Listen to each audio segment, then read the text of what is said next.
같이 한 마음으로 스가랴서 6장 1절 말씀 같이 합독해 보도록 하겠습니다.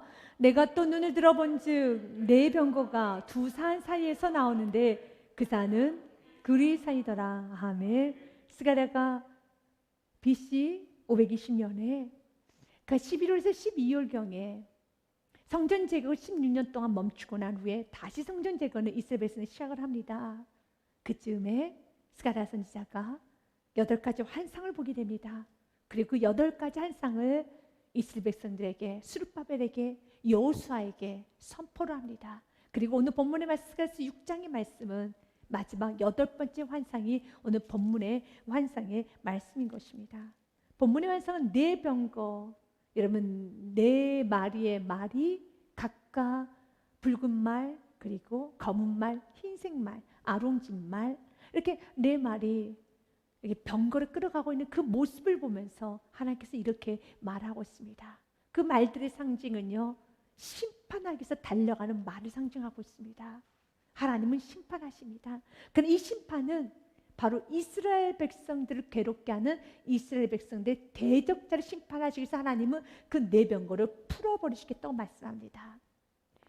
성전을 재건하는 데 있어서 참 많은 방해가 있었습니다. 이것은 악한 원수 마귀의 방해라고 할 수가 있겠죠.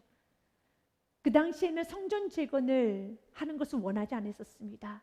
그래서 끊임없이 음해가 있었고 또한 핍박이 있었으면 어려움이 있었습니다. 우리도 이 땅에 살아가면서 여러분 믿음으로 살아가는 데 있어서 우리가 사명의 십자가를 지고 가는 데서 어려움이 있을 것입니다. 주님께서 때가 되면 이렇게 내 병거를 풀으셔서 그 우리를 박해하고 힘들게 하는 모든 악한 원수마귀의 모든 그 대적들, 내 주위에 있는 모든 환경을 하나님께서는 완전히 무너뜨려 주십니다. 그렇기 때문에 우리는 어느 순간에도 환경이 힘들다 해서 여러분 사명의 십자를 내려놓으면 안 되는 겁니다. 좁은 길 가는 걸 포기해서는 안 되는 겁니다. 믿음의 길 가는 것을 포기해서도 안 되는 것입니다. 그리고 오히려 우리는 고백해야 됩니다. 내가 어떤 상황이 있다 할지라도, 어떤 어려움이 있다 할지라도 믿음의 길은 가는 거예요. 어려움은 어려울수록 더 믿음의 길, 더 정도의 길, 더 진리의 길을 가야 되는 겁니다. 왜냐하면 진리만이, 믿음만이 그곳에 생명 역사가 일어나기 때문에 그렇습니다. 왜 어려운데, 이렇게 인생 힘들게 살았는데 왜 불순종하려고 합니까? 그럼 더 힘들어질 수밖에 없어요. 어려우면 어려울수록, 힘들면 힘들수록, 지금처럼 코로나19라는 어려운 상황이면 상황에서 어떻게 해야 됩니까? 더 주 앞에 엎드려서 더 은혜를 삼하며 더 믿음으로 살아야 되는 겁니다. 그것만이 이 모든 환경에서 이길 수 있는 유일한 방법이라는 것입니다.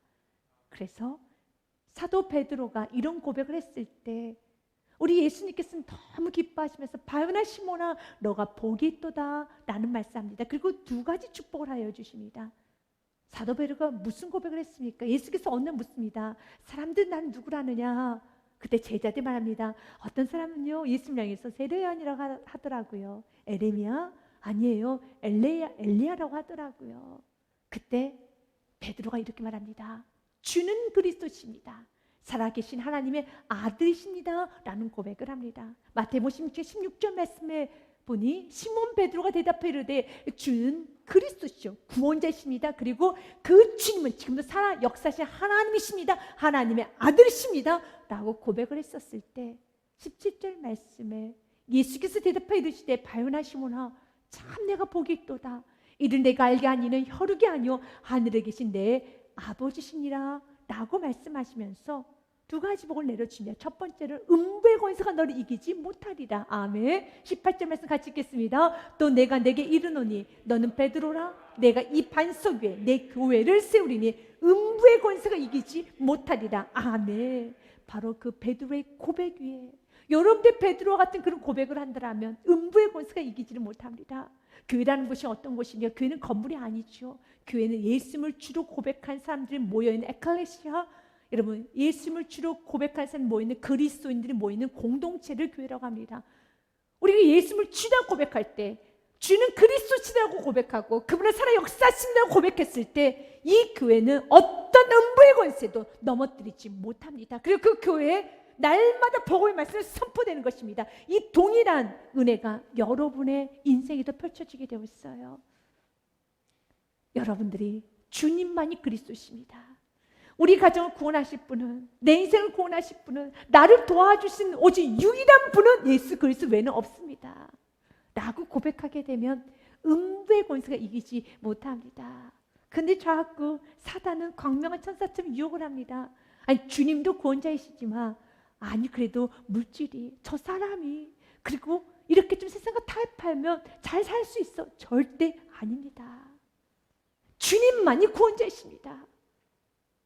혼탁한 세상 가운데, 홍수에는, 마지막 세대 살아오는 저와 여러분은 베드로의 고백이 있어야 돼요. 그래야지 음부의 권세가 이기지 못하는 것입니다. 음부의 권세 이기지 못하리니. 그리고 그런 고백에 교회를 세우신다고 하셨습니다. 또한 두 번째로 축복을 주셨죠. 내가 천국의 열쇠를 내게 주리니 내가 땅에서 무엇인지 매면 하늘에서도 매일 것이요 내가 땅에서 무엇이든지 풀면 하늘에서도 풀리리라 하시고. 아멘. 하나님께서는 천국의 열쇠를 주십니다. 예수를 구원자라고 고백하는 그 사람에게는 천국의 열쇠, 너가 기도하면 하늘에서도 열리고, 너가 문을 닫아버리면 나도 문을 닫게 할 것이고. 기도의 응답은 누구에게나 있지 않아요. 주님은 그리스도시라고, 그분만이 길이십니다. 나는 오직 예수님만 따릅니다 라고 고백하면 나아가는 성도에게는 기도 응답이 있습니다. 이스라엘 백성들이 성전 건축을 하는 데 있어서는 결코 쉽지가 않았습니다. 그래서 16년 동안 그들 멈췄어요. 그러나 에스라 선지자를 통하여서, 말씀을 통하여서 다시 그들의 마음이 새로워졌고, 학개 선지자를 통해서, 그리고 오늘 본문의 말씀처럼 스가랴 선지자를 통해서도 그들의 마음에 부흥이 일어나기 시작했습니다. 다시 믿음으로 살리라, 다시 사명의 길을 가리라, 다시 하나님께서 내게 주신 귀한 사명을 이루리라. 하나님께서 여러분 이 땅에 왜 남겨주셨습니까? 무엇 때문에 여러분 남겨주셨습니까? 여러분의 기도 제목이 무엇입니까? 그 기도 제목을 축소시키지 마시고 그 기도 제목을 주께 올려드리고 그 기도 제목이 이루어질 때까지 눈물로 씨앗을 뿌리십시오. 믿음으로 나아가십시오. 순종으로 나아가십시오. 우리 다음 세대가, 지금도 우리는 참 어렵다고 하죠. 세상에 어떻게 이런 일이 있을 수 있어? 한 번도 경험해보지 못했던 그 길을 우리 가고 있습니다. 어떻게 우리가 비대면 예배를 다 드릴 수 있어? 어떻게 9시 이후에 모든 상주의 문을 닫을 수 있어? 한 번도 경험해보지 못했던 모든 우리 시간이 지나가고 있습니다.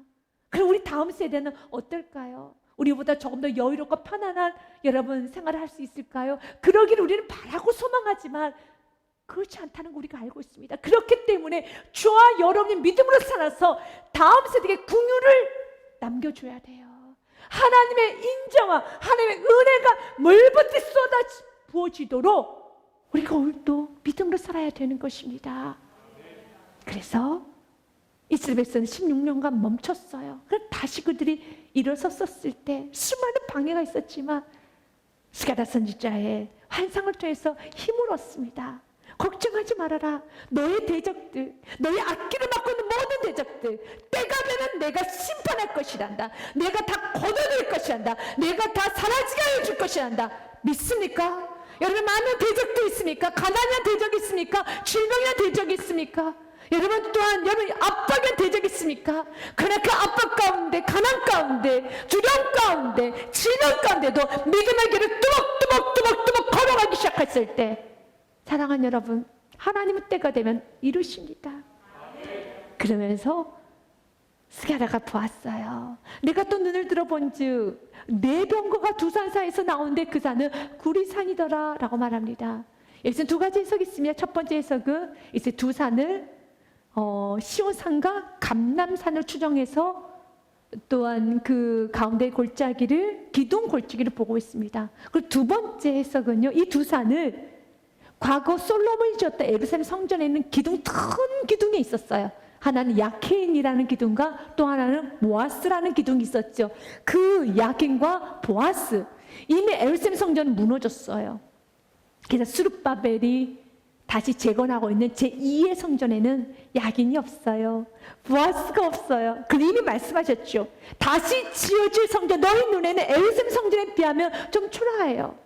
멋있지가 않아요. 화려하지가 않아요. 그러나 믿음으로 지었던 제2성전 스룹바벨의 성전은 하나님께 더 큰 영광 받으시겠다고 말씀하지 않으셨습니까? 동일합니다. 그래서 여기서 두 산을 야킨과 보아스로 보고 있습니다. 왜냐하면 굴이라는 것은 가장 강력한 것, 산도 가장 강력한 것에 상징적 의미가 있습니다. 두 산이 버티고 있다는 겁니다. 성전에 바로 야긴과 보아스가 늠름하게 이 성전을 지키는 것처럼 두 산이 이 성전을, 아니 성전을 이룰 때까지 지켜줄 것이란다. 맞습니다. 야긴의 뜻이 무엇입니까? 야긴은 주님이 그가 세우리라 라는 뜻을 갖고 있어요. 하나님이 성전을 세우시리라. 야긴. 보아스는 그에게 능력이 있다라는 뜻이죠. 우리 주님께서는 오늘 스룹바벨에게, 오늘 저와 여러분에게 말합니다.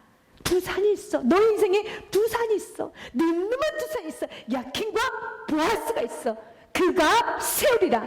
여러분의 인생, 여러분의 가정, 여러분의 자녀, 여러분이 세우는 거 아닙니다. 그가 세우리라. 그리고 그분에게 능력이 있습니다. 이걸 믿고 나아가는 거예요. 그런데 우리 주님은 흔들리지 않아요. 우리 주님은 큰 상관 같아서 흔들리지가 않아요.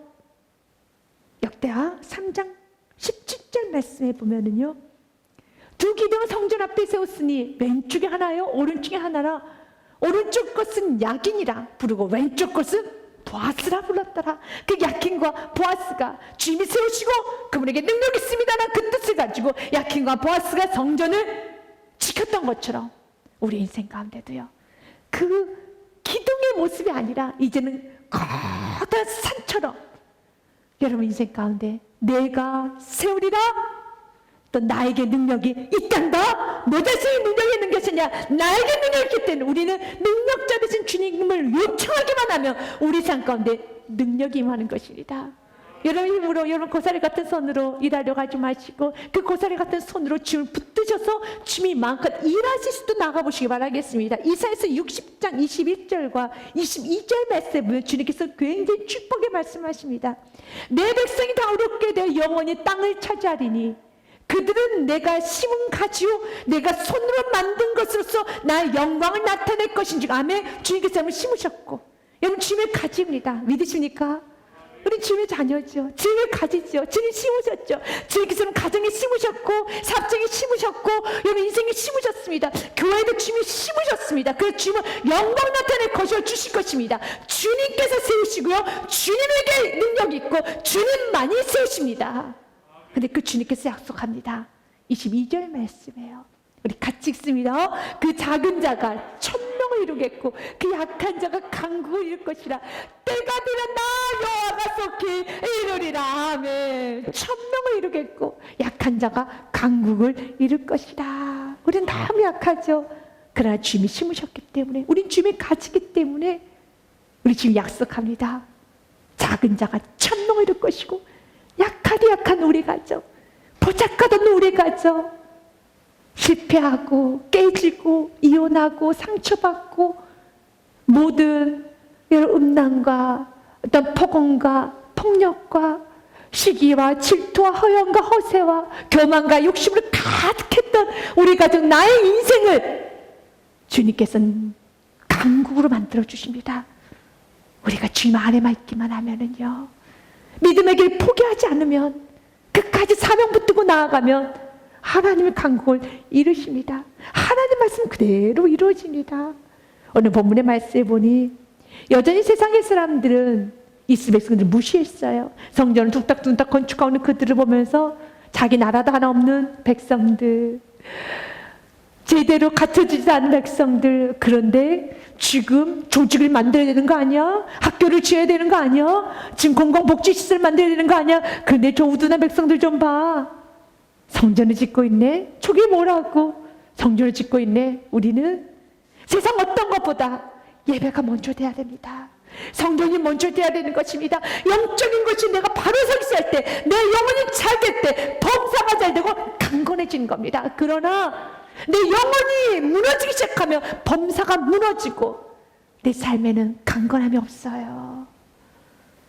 하나님은 세상 사람들과 이스라엘 백성들을 구별되게 부르셨지요. 이스라엘 백성들은 먼저 자기 집을 먼저 하지 않아요. 학교를 먼저 짓지 않습니다. 여러분 세상 걸 먼저 하지 않습니다. 예배 무너진 제단을 수축합니다. 예배를 다시 세웁니다. 여러분도 마찬가지입니다. 여러분들이 좀 삶이 힘들게 느껴질 때, 혼란스러울 때, 삶이 좀 복잡할 때 가장 먼저 점검해야 될 것은 무엇인지 아십니까? 예배입니다. 예배를, 무너진 제단을 수축하십시오. 그러면서 그 두 산 사이에서 네 병거가 나옵니다. 그 당시에 병거는 가장 전쟁에서의 가장 중요한 도구이기도 하며 또한 그 나라가 강성하다, 강성하지 않다를 알 수 있는, 가늠할 수 있는 것 중에 하나가 병거예요. 그런데 그 네 병거에 말들이 끌어서 나옵니다. 말씀해 본 2절, 3절 말씀해 보니요. 첫째 병거는 붉은 말들이, 둘째 병거는 검은 말들이, 셋째 병거는 흰 말들이, 넷째 병거는 어렁지고 건장한 말들이 메었는지라 네 말이 힘차게 달려나오기 시작합니다. 힘차게 달려나오기 시작하면 뭐 하려고요? 심판하기 위해서요. 때가 되면 하나님 모든 대적들을 힘차게 무너뜨리십니다. 철장못을 가지고 무너뜨리십니다. 때로 기도들이 좀 더디떠 있으면 그러나 기도하십시오. 때가 되면은 기도 영권이 쌓이기 시작하면 여러분의 삶 가운데 모든 대적들이 무너지게 돼 있어요. 기도하면 거둬요. 기도를 절대 가볍게 여기지 마십시오. 소리 여기지 마십시오. 충성을 가볍게 여기지 마십시오. 성실함을 가볍게 여기지 마십시오. 매일매일의 순종이 드라마틱하게 보이지 않는다 할지라도, 매일매일의 충성이 화려해 보이지 않는다 할지라도, 그러나 매일매일 순종하고 매일매일 충성하고 매일매일 주의 말씀대로 살아가기 시작할 때 놀라운 때가 되면은 이루어지게 되는 겁니다. 이 병거가 때가 되면 움직여요. 때가 되면 힘차게 동서남북으로 다 뻗어져 가기 시작하는데요. 첫째 병거는 붉은 말입니다. 요한계시록에도 붉은 말에 관한 내용이 나와 있습니다. 이에 다른 붉은 말이 나오더라. 그 탄자가 허락을 받아 땅에서 화평을 제하여 버리며 서로 죽이게 하고 또 큰 칼을 받았다. 전쟁을 일으키겠다는 거예요. 모든 대적자들을 다 죽이겠다는, 피로 난자시키겠다는 그런 뜻을 갖고 있습니다. 허락을 받으면, 하나님 허락이 떨어지면 내 주인은 모든 대적, 내 모든 환경은 다 무너지게 됐어요. 붉은 말들이 뛰어나가기 시작할 때요. 오늘 이 말씀 붙들고 한번 기도하십시오. 하나님, 주님, 내 주인의 대적들 예수 이름을 가지고 주 붉은 말을 보내주시옵소서. 흰말 승리말을 보내주옵소서. 검은 말을 보내주시고 아롱진 말을 보내주시옵소서. 두 번째, 검은 말도 나온다고 합니다. 붉은 말이 여러분 피를 상징해서 모든 다 대적들을 없애겠다는 거죠. 죽이겠다는 거죠. 다 주님께서는 다 베어버리시겠다는 겁니다. 무서워요. 무섭습니다. 단 검은 말은 여러분 죽음과 재앙의 상징입니다. 어둠의 상징입니다. 하나님께서는 기승을 부렸던 내 주인은 대적자들을 하나님은 단번에 재앙을 내리셔서 뒤집으시겠다는 거죠. 그래서 여러분 둘째 말이 나올 때 3절 말씀처럼요. 둘째 병거 검은 말 다음에는 3절 말씀에 셋째 병거 흰 말이 나와요. 흰 말은 승리입니다. 붉은 말로 다 여러분 처리하고, 또 검은 말로 내 주에 나를 기승시켰던, 나를 힘들게 하며 나를 억누르고 정말 기승 부렸던 그 어둠의 세력들이 완전하게 대반전이 일어나서 셋째 말은 흰 말이 나옵니다. 가는 곳마다 승리의 깃발이 꽂아지는 겁니다. 승리의 깃발이 꽂아지는 겁니다. 가정 안에 폭언이 기승합니까? 폭력이 기승합니까? 음란, 게으름, 시기, 질투, 이런 불신, 짜증, 원망, 분노, 욕심이 기승합니까? 그래, 그 모든 상황에서 나도 못하겠다, 나도 모르겠어 포기하고 여러분들 눈을 감거나 아니면 포기하고 뒷걸음치는 것이 아니라 그 모든 상황에서 끝까지 믿음으로 제단을 수축해 가면서 예배하고 순종하고 나가기 시작하면요, 때가 되면 하나님께서는 검은 말들을 보내주시고 흰색 말을 보내주셔서 이 모든 내 가정 안에 인생 가운데 있는 모든 기승 부리고 있는 어둠의 세력들을 잡시켜 주시고요, 승리의 깃발을 꽂아 주십니다. 오늘 우리 이것을 믿음으로 우리가 바라보며 기도하기 원합니다. 또한 주님께서 넷째 병거는 아롱지고 건장한 말들이 메었는지라고 그랬습니다. 구약에서는 아롱지고, 이 아롱지고라는 이 단어는 병약하다, 허약하다. 그리고 또한 질병이 있다. 부정적인 의미로 아롱지고를 씁니다. 그런데 이 아롱지고의 원래 의미는 부정적인 거예요. 그러나 나약하고 부정적이고 또한 참 병약하고 질병도 많다 할지라도 주님의 손에 붙들리면요, 약한 그때 곧 강합니다. 아멘. 놀라운 역사가 일어나죠. 여러분, 창세기 30장 말씀해 보면 외삼촌 라반이 야곱을 자꾸 속입니다.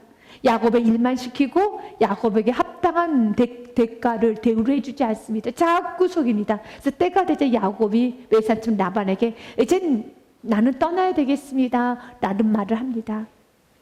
그때 야곱이 이렇게 말합니다. 나는 당신의 좋은 양들, 흰색 양들은 가져가지 않을 겁니다. 아롱진 것만 가져가겠습니다. 왜냐하면 아롱진 것은 허약하고 병약하다는 누구나 다 아는 사실이었고, 그리고 아롱진 게 없어요. 다 흰색 양들만 있지 아롱진 건 없습니다. 그래서 외삼촌 라반에게 나는 병약한 것만 가지고 가겠습니다.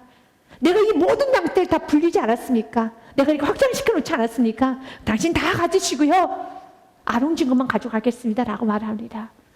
오늘 내가 외삼촌 양떼를 두루다니며 그 양 중에 아롱진 것과 점 있는 것과 검은 것을 가려내며 또 염소 중에도 점 있는 것과 아롱진 것을 가려내리니 이 같은 것이 내 품삯이 되리다. 그래서 외삼촌 아버님 그래 너무 좋아, 허락합니다. 그러면서 야곱이 계속 이런 말을 하죠. 33절 말씀에 보면요, 후일에 외삼촌께서 오셔서 내 품삯을 조사하실 때 만약 나의 의가 내 대답이 되리이다. 내게 혹시 염소 중 아롱지지 아니한 것이나 점이 없는 것이나 양 중에 검지 아니한 것이 있거든 다 도둑질한 것으로 인정하소서. 내가 아롱진 것이 아니고 깨끗한 양과 염소를 가져가면 다 도둑질한 것입니다.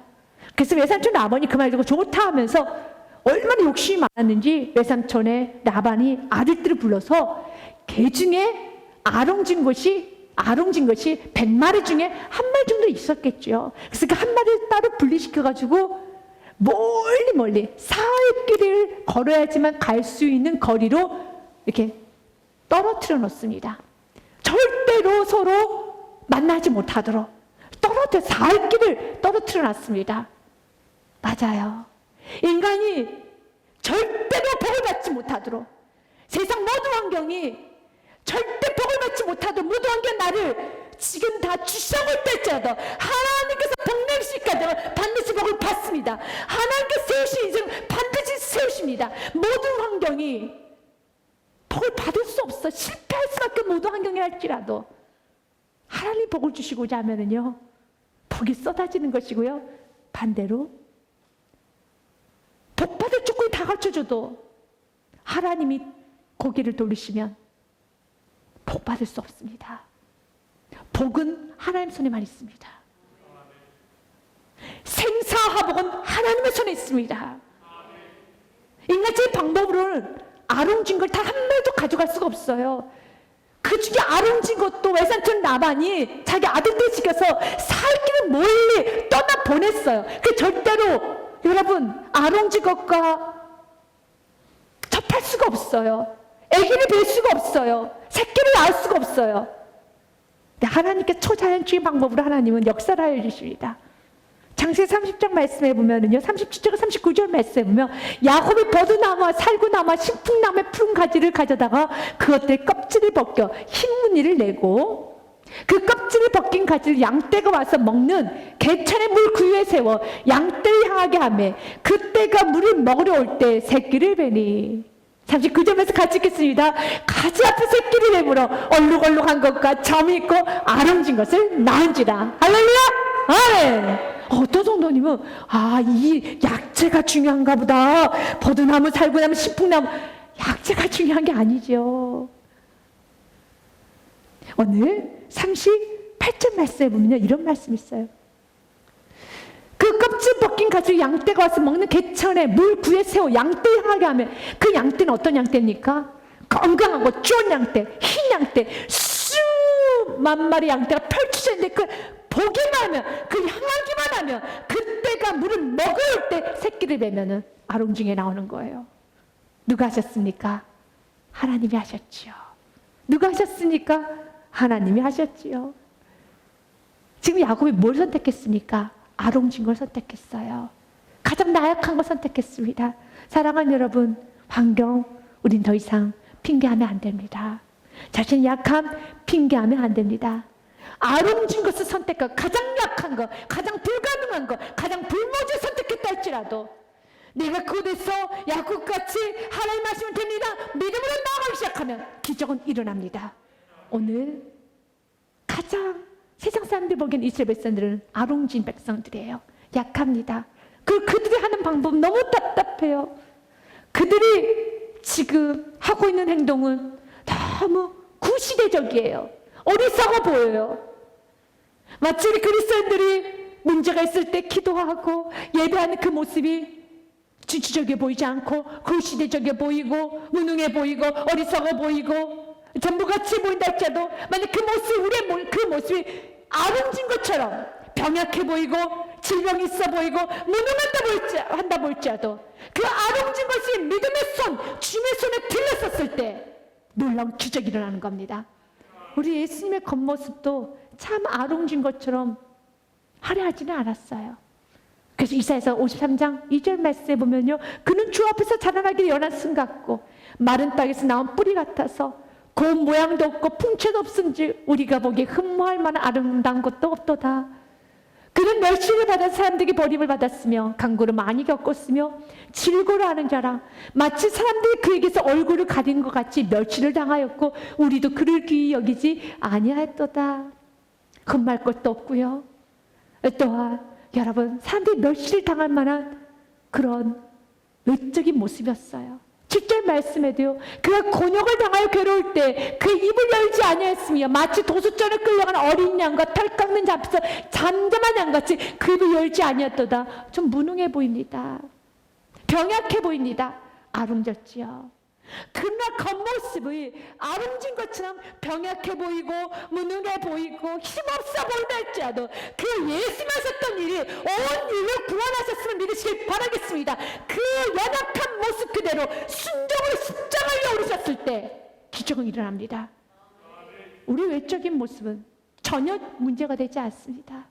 우리가 병약하다 할지라도 주님의 손에 붙들렸을 때 여러분 천을 이루게 되어 있습니다. 그래서 5절과 6절 말씀에 그가 질 우리의 허물 때문이요 그가 상함은 우리 죄악 때문이라.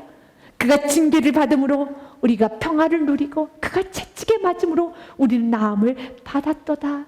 우리는 다 양 같아서 그를 행하여 각기 책임을 갖거늘 여호와께서 아롱진 모습으로 서 있는 병약한 모습으로 서 있는 마치 인간의 눈에 보이기에는 십자가 매달리신 예수님께서 너무 무능해 보이시고 너무 초라해 보이신다 할지라도 인간의 눈은 그렇게 보여졌지만 그 예수님은 그 십자가에서 우리 모두의 죄악을 그에게 담당시키셨도다. 온 인류의 구원의 문을 여셨습니다. 놀라운 역사죠. 그래서 요한복음 5장 말씀에 24절에 내가 진실로 너에게 이르노니 내 말 듣고 또 나 보내신 이를 믿는 자는 영생을 얻었고 심판에 이르지 아니하니 사망에서 생명으로 옮겨졌느니라. 아멘.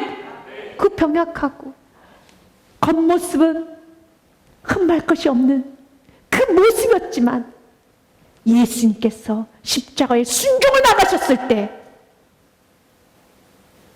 심판에서 생명으로 옮겨지는 축복의 통로가 되셨음을 믿으시길 바라겠습니다. 왜 성경에서는 붉은 말 멋져? 검은 말? 이거 재앙과 저주의 상징이니까 가는 곳마다 악한 대적을 재앙을 내리고 저주라고. 너무 멋있어. 흰색 말? 너무 멋있어. 승리. 아름진 말? 이거는 참 병약하고 그리고 질병 있는 그런 말인데 바로 그 아름진 말이 심판을 시작하면서 약한 내가 하나님 손에 붙들렸을 때 어떤 역사가 일어나는지 내가 보여주리라. 그래서 아름진 말들이 나아가기 시작합니다. 하나님은 여러분에게도 그 아름진 말을 보내주실 것입니다. 우리가 얼마나 병약합니까? 우리가 얼마나 무능합니까? 이 바이러스 앞에서도 우리는 지금 너무 힘들어하고 있지 않습니까? 우리는 어떻게 할 수 없죠. 정말 아롱집니다. 그렇지만 아롱진 우리들이지만 우리가 주님의 손을 붙들렸을 때 하나님은 바로 여러분을 통하여서 위대한 일을 시작하십니다. 그리고 주님께서는요, 지금 이스라엘 백성들이 주위에 있는 많은 사람들의 모습에는 무능해 보였다 할지라도 그가 여전히 뚝딱뚝딱 성전을 재건하면서 믿음의 길을 갔던 것처럼 믿음의 길을 가면 때가 되면 아롱진 말들이 풀어지기 시작합니다. 그리고 보여지기 시작합니다. 하나님의 축복을 여러분이 받기 원합니다. 때가 되면 보여지는 것입니다. 시편 말씀 82편 말씀에 주물에게 약속합니다. 내가 말하기를 너희 신들이면 다 지존재 아들들이라 하였으나 그들은 세상을 향해서 신들이라고 물질을 찬양하고 외모를 찬양하고 과거 그들이 바알과 아세라를 섬겼던 것처럼 지금 많은 사람들이 물질과 외모, 학력과 모든 지식과 경험을 자랑한다면 우리는 예수 그리스도를 믿고 자랑해야죠. 그들이 하였으나 주님께서는 말합니다. 그러나 너희는 사람처럼 죽으며 고간에 하나같이 넘어지리라.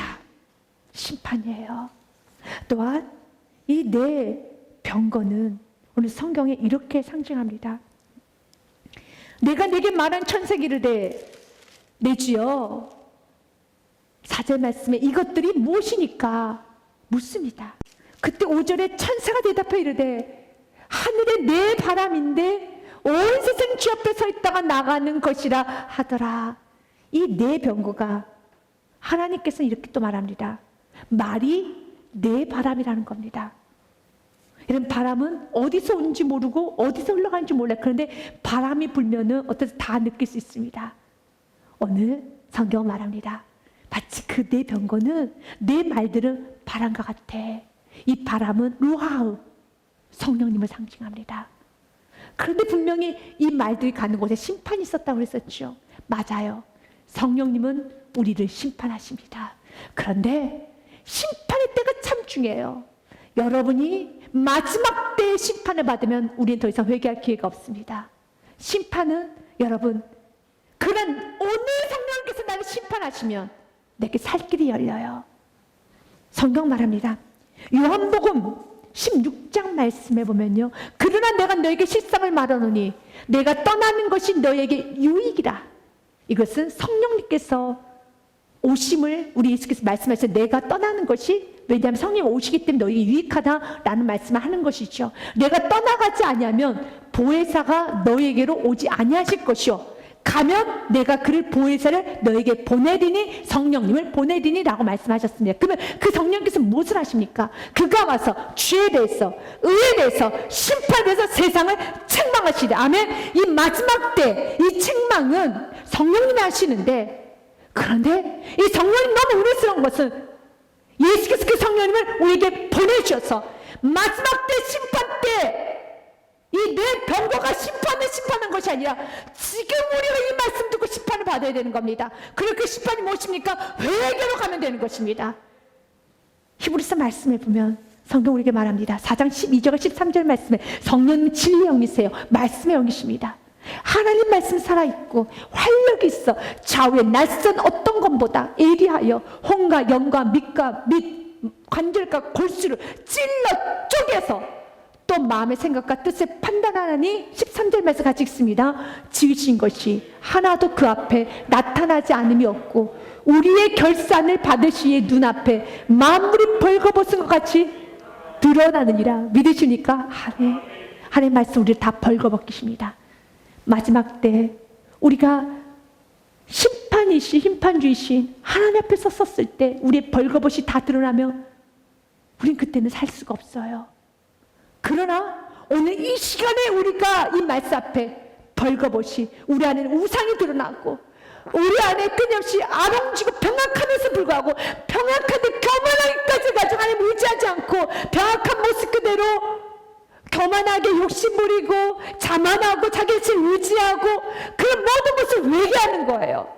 세상을 섬겼던 시간을 회개하고 하나님 믿지 못했던 시간을 회개하고 이렇게 많이 낮춤 당했음에도 불구하고 하나님 먼저 신뢰하지 못했던 많은 시간, 교만했던 시간, 착취했던 시간, 욕심부렸던 시간, 이기졌던 시간, 믿음을 쓰던 시간, 세상을 섬겼던 시간, 자기의 자아를 더 강하게, 더 소중했던 모든 시간들 다 회개하기 시작하면, 벌거벗듯이 회개하기 시작하면 우리에게 심판은 오지 않아요.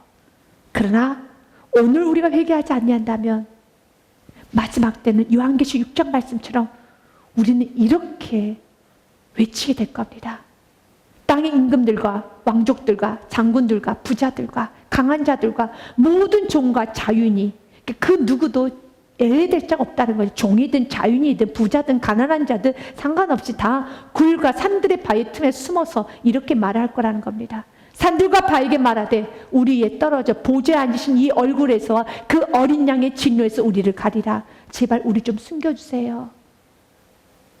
산들이 나에게 무너져서 바위들이 내 온몸을 덮었으면 좋겠다 말합니다. 17절 말씀에 그들의 진노의 큰 날이 이르렀으니 누가 능히 서리요 하더라. 마지막 심판 때는 그 누구도 설 수 없어요. 그래서 성령님께서는 이 내 병거가 되는 이 바람 같은 성령님은 오늘 이 시간 여러분의 가정을, 여러분 심령을 다 훑으실 것입니다.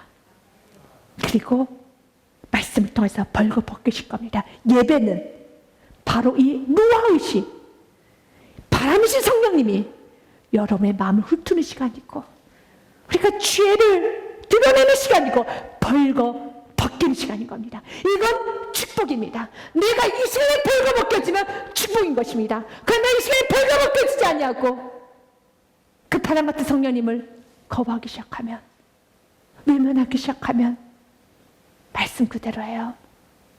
심판받습니다.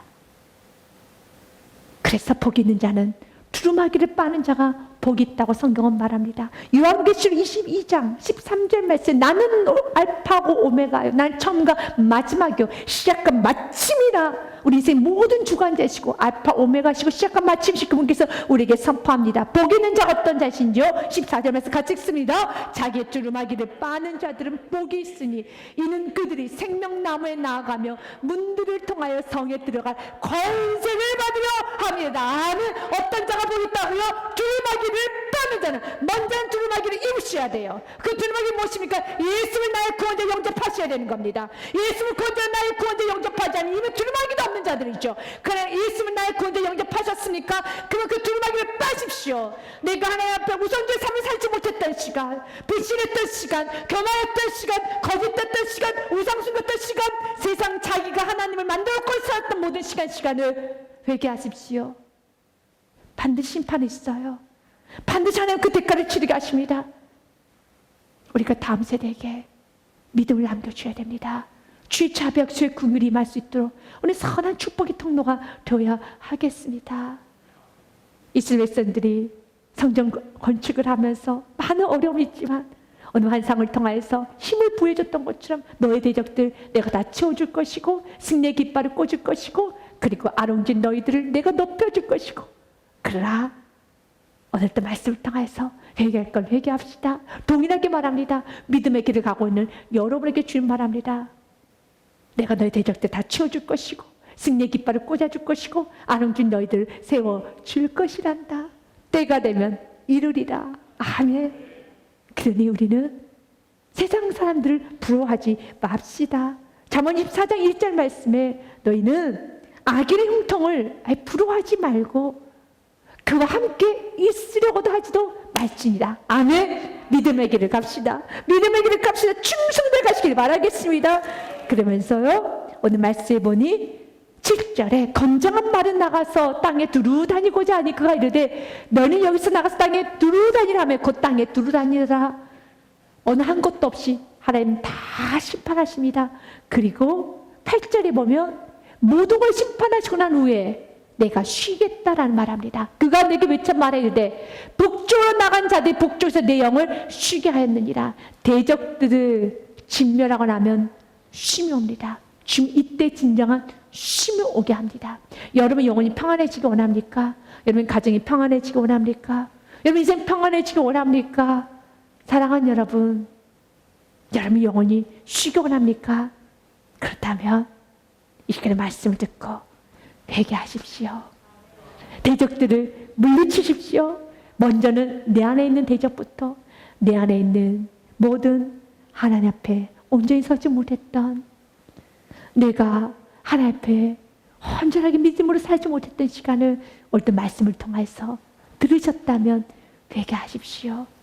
그러면 여러분의 영혼은 쉬어지게 되어 있습니다. 오늘 이 북쪽에 나왔던 이 건조한 말들이 모든 심판을 다 맞추고 충성되게 다 일을 하고 영이 쉼을 얻었던 것처럼 우리의 마지막 때 모습도 이런 모습이 되어야 하겠습니다. 하나님의 말씀대로 충성스럽게 살다가 여러분 하나님 앞에 섰을 때 진정 쉼을 얻을 수 있는 거룩한 성도 여러분이 되어야 하겠습니다. 이를 위해서 주님께서 우리에게 오늘 말합니다. 믿음으로 사십시오. 하박국서 말씀에 보면 주님 이렇게 말합니다. 이 묵시는 정한 때가 있나니 그 종말이 속히 이르겠고 믿으십니까? 결코 거짓되지 아니하리라. 비록 더딜지라도 기다리라. 지체되지 않고 반드시 응하리라. 어떻게 기다려야 됩니까? 우리 어떤 데서 기다려야 됩니까? 4절 말씀 같이 읽습니다. 보라, 그의 마음은 교만하여 그 속에 정직하지 못하나 의인은 그의 믿음으로 말미암아 살리라. 아멘. 사랑하는 여러분, 의인은 믿음으로 사는 겁니다. 마지막 때 주님 말합니다. 더딜지라도 기다리라. 거짓되지 아니하리라. 지체되지 않고 반드시 응하리라. 교만한 자는 거만하게 사나 의인은 믿음으로 살리라. 여러분 의인이십니까? 예수 나의 구원자 영접한 의인이십니까? 그럼 여러분은 남은 생에 이 험난한 세상에서 어떻게 살아야 되겠습니까? 답이 분명히 나와 있습니다. 의인은 믿음으로 말미암아 살리라. 여러분 삶에 날마다 믿음으로 살아가는 축복이 있으시기 주님의 이름으로 축복 드립니다.